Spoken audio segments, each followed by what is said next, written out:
Cañada of Rappler, to be followed by Marlon Ramos of the Philippine Daily Inquirer. Good morning, Mr. President. Sir, just going back to the murder of G. Ikju and how you said that this proves how there are corrupt police involved in implementing the drug war. So how do you think, how will this affect the implementation of OPLAN TOKHANG? And do you think this will, for example, what kind of measures are you planning to implement in order to change the way this drug war is implemented? Earlier you mentioned a possible oversight committee and also a narco politics chief of command. Can you give us more concrete details of how this will be implemented? And will this overhaul, possible overhaul of the OPLAN TOKHANG lead to an extension of the deadline of the drug war? Yes, itong cleansing, madali lang man. All you have to do is look at the records and how many policemen have had cases, mostly involving extortion, mga ganon. And if they are already reinstated, tapos na yan eh. So it was done legally. I'll just gather them, bring them new uniforms, new combat boots. I have to have a strong presence in Basilan and Inulo. Sila yung paunahin ko doon. Kung marunong ito manakot, magnakaw din, doon sila. Bahaski na, even if you are retirable. Tinaw yan. Many places, Bungaw, they will have their sightseeing days before they go.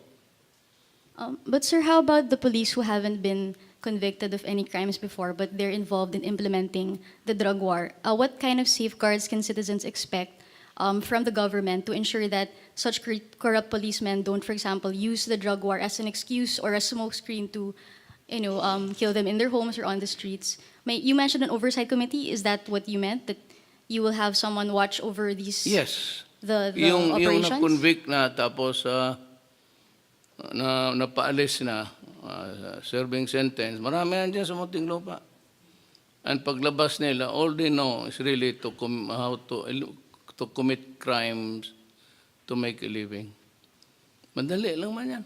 Walang problema kung yan lang if that is the only thing that worries you.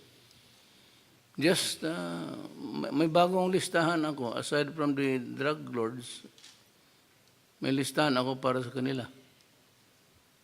Sir, is anyone specifically leading this overhaul of the drug war? What again? A specific unit? Are you creating any body to implement or to have oversight over the drug war? No. Maybe because I have said I have raised the drug issue to the level of a national security. So that empowered me to get into the picture, military doing police work. And that is what is happening in Mindanao. Ang hindi nakalista doon, yung mga sundalo, sila yung entry, yung umuuna. Kaya yung mga police doon, hindi naman ako nag-ano, pero kaya ako have suffered losses. It's not only 3, 19 to 21. Puro drug, drug war yun. Sir, to clarify, the military will be over. Hindi tayo kumahalang sandali. Kasi sa Mindanao, meron ng ibang generation. Yung mga Kristiyanos na nagkasala, na convert into Islam, yun ang mga matindi. Ito yung mga hold-upper, sila yung the joint ISIS for protection. Kasi alam nila mamamatay talaga sila.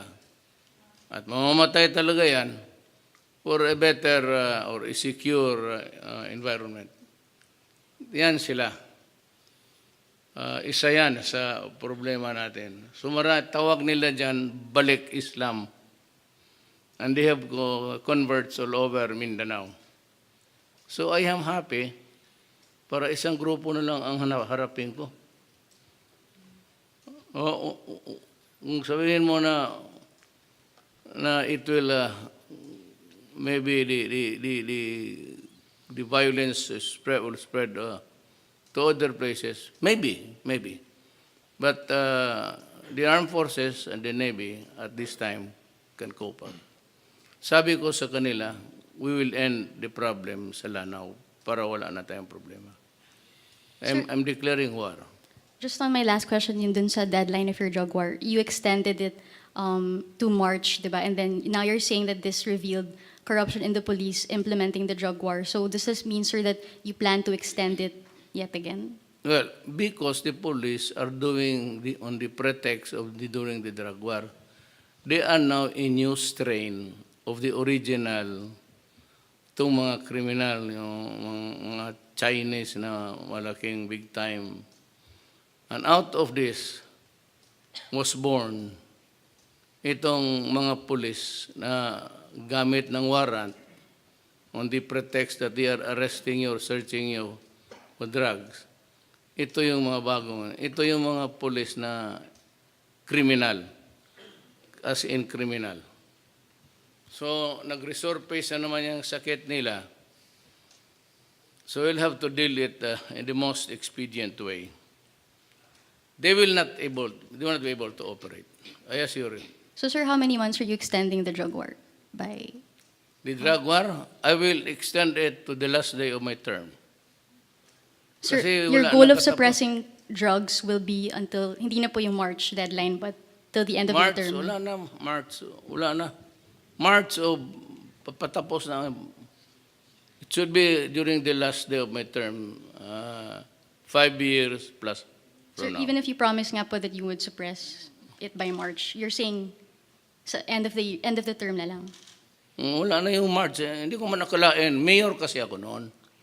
When I was making humbug, said, stop drugs, ang paradigm ko was limited to Davao City. Little did I know, when I became president and had access already to all information available.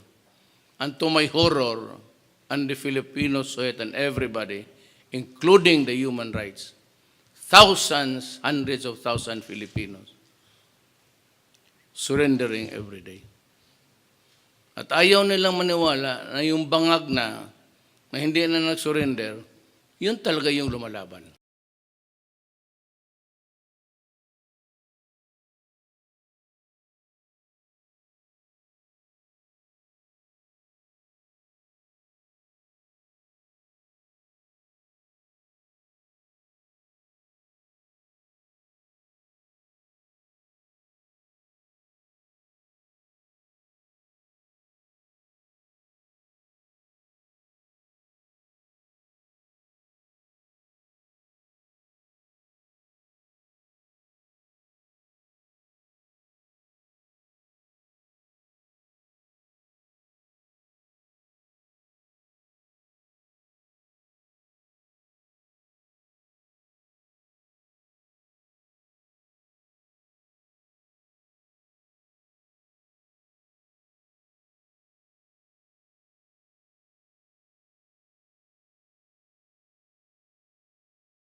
Ayaw mo. Pero ako, I'm not running a popular.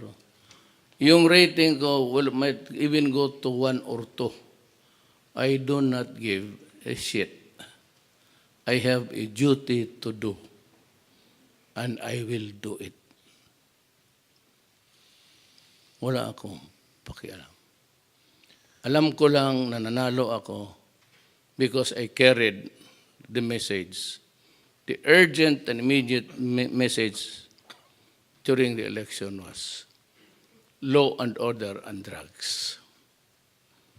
So kung babagsak ako na 2%, pasensya, walang pakialam. Basta trabahuin ko yung trabaho ko.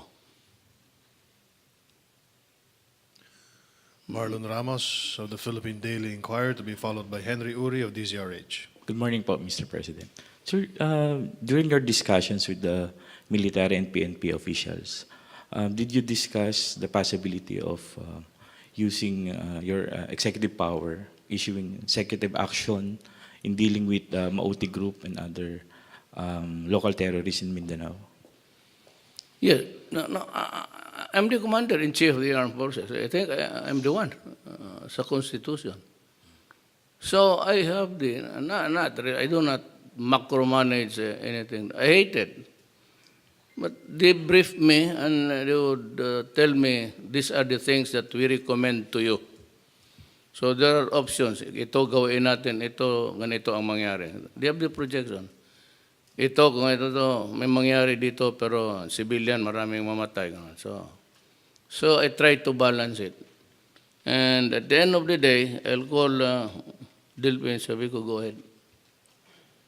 Because previously po, you declared a state of lawlessness. Yung after po nung incident sa Davao nung September, you declared state of lawlessness. Are you considering placing certain parts of Mindanao like Lanao, possibly, or Basilan under martial law? Did you consider that? When the time comes that they will be asking for it, I'll give it to them. Remember this, Filipino. Kung kayo na ang maghingi, magsabi kayo, Mr. President, declare tayo ng martial law. Sabihin ko, mag-isip muna ako. Kung kayo na mismo ang maghingi, at baka dadating yung mga senaryo na yan, sabihin ko lang, wag muna, okay pa naman, madala pa naman sa presinto. But when the time comes na ang tao na ang maghingi, ibibigay ko. But ako satisfied na ako. I'm quite adept with what is available to me now. Total, nakakagalaw man sila. They're doing their duty. They're being commissioned to do police work. The police naman, nandyan. Nagkamali lang ng isang ulol na dumlaw na yan, dali lahat.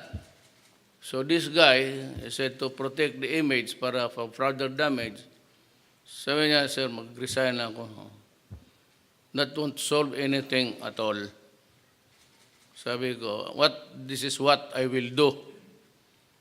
Yung police mo, mag-cleansing muna kayo dyan. Yung mga kaso nila, i-review ninyo. Give me a list kung sino yung escalawags.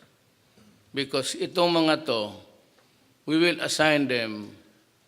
Kailangan ko ng contingent na malaki na police Basilan, Hulo, Zamboanga, Lanao. Diyan sila lahat. Mr. President, do you believe po yung insinuations na yung killing nung South Korean was just a part of a grand scheme, or orchestrated efforts to undermine your drug war? No. Korea? No, kasi may mga lumalabas na retired police general was behind this para ipahiya yung PNP and ultimately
Tawagan mo Abu Sayyaf.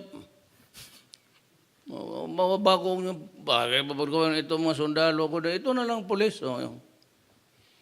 Ito na lang, unahin ninyo. Thank you, sir.